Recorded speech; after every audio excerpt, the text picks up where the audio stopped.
बड़ी सियानी, सब पर भारी, सबकी नानी।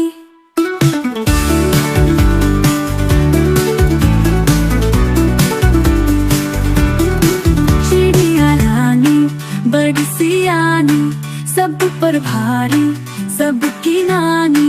चिड़िया रानी बड़ी सियानी, सब पर भारी, सबकी नानी।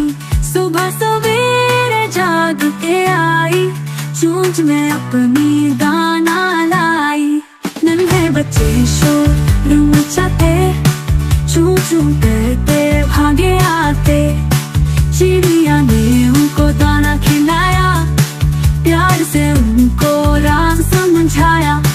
मेहनत करना, वक्त न खोना, जो करे मेहनत वो है सोना।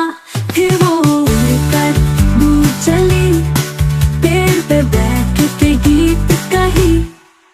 चिड़िया रानी बड़ी सियानी, सब पर